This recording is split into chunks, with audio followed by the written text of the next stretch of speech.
باندې د پاسه ورتاو کې نو بس ورځ نیمه پس به مړاوي وي او هفته نیمه پس به وچ وي بله ورځ له بچا راغونډ کړی وي او بس تنور ته به یې ورتاو کړی وي د تنور خشاک به ترېنه جوړ شوی وي زمونږ دا کچه بوزغلي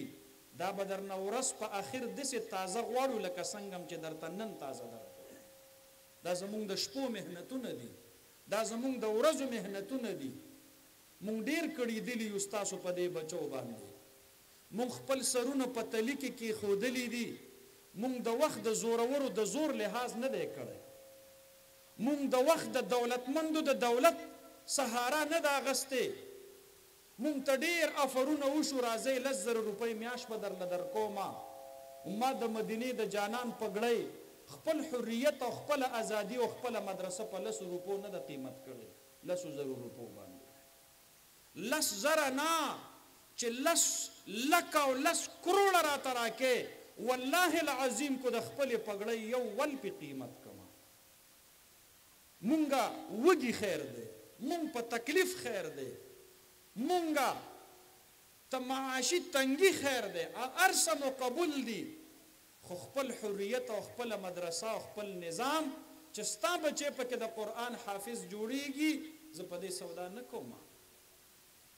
مونږ ښکلي ښکلي علما په سرو کفنونو کې الله له ولیږل او سر مو ټیټ نه کو مونږ په یوه ورځ باندې په دې وطن کې 15 شهیدان د هغې جنازې مونږ اوچتې کړلې د علماءو د داسې علماءو باجوړ کې چې کله په یوه ورځ باندې زمونږ 15 ملګري شهیدان شو زه په خپله فاتحه ولاړم نو په هر کور کې ژړا وه په هره کوڅه کې یتیم و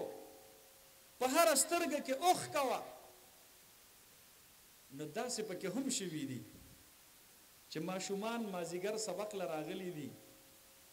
او قاري صاحب په دماکه کې شهید شوی ماشومانو مشوره کړې ده چې دا قرآن پاکونه به واخلو د قاري صاحب قبر ته به کښېږدو ماشومان بچي مې تلي دي او تورو خاورو ته خپل قاري صاحب ته سبق اورول خو مونږ چرته سر ټیټ کړی نه دی مونږ د الله د دین د غلبې د دعوې نه رستو شوي نه یو مونږ چې هر سهار راوځو زړه کې مو دا وي ماښام به یا کور ته راشو یا به رانه شو په تاسو احسان نه کوو حقیقت حال درته صرف بیانو مونږ د خپل رب سره د خپلو ځوانو د خپلو خولو د خپلو ژوندونونو د هغې سودا کړې ده په تاسو مو هېڅ احسان نشته الله به راله ښکلي جنتونه راکوي ان الله اشترى من المؤمنين انفسهم واموالهم بان لهم الجنه زمونږ د سرونو قیمتونه مو متعین کوئ د وخت سوداګرو زما د پګړۍ قیمت ته نشي لګولی ای سوداګره ته ډېر قمقل یې دا پګړۍ ابو جهل او عتبه او شیبه او ابو لهب په هغه وخت کې په سرمایو باندې نه د اغستې دا یې نه د قیمت کړی دا ته نشي قیمت کولی دا د رحمت للعالمین پګړۍ ده مونږ په تکلیفونو باندې دا مدرسې دا چلو مونږ ته خلق پیغورونه راکوي مونږ یې پروا نه کوو دا چا بچي ته چې قرآن ښیمه پلار یې راته په فیسبوک باندې علمای سوء لیکي د چا بچی ته چې منن پټکې وتړلو پلار یې په فیسبوک باندې د خر تصویر راواخلي سر ترنه کټ کړي او د عالم سره په تنه باندې یو ځای کړي زه ړوند خو نه یم زه خو اینم دا څوک راپسې نارې لګي دا هم اورو کاڼه خو نه یو هر څه مو په زړه کې ساتلي دي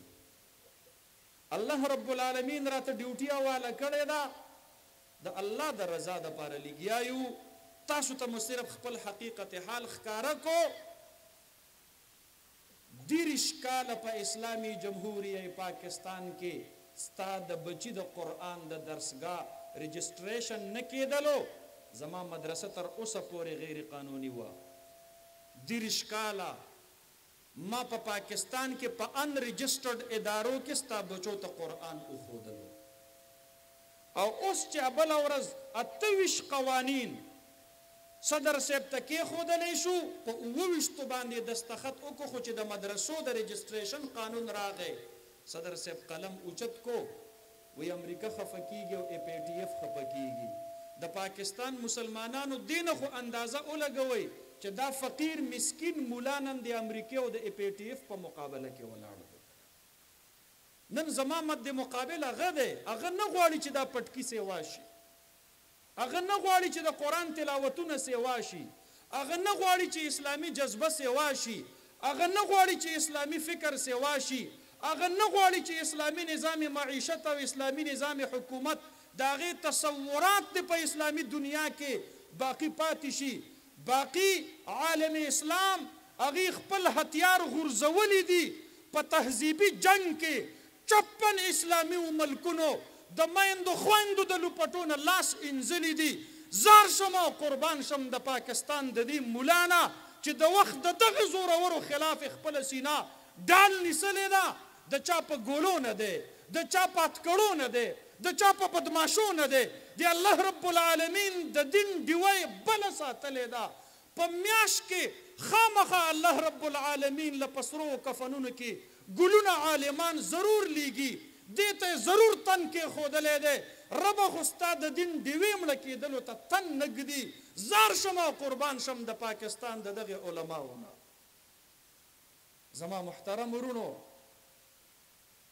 دا هتیار نور عالم اسلام غورځولی دی او موږ ورته ولاړ یو د اسلام په مورچه کې او د قرآن په مورچه کې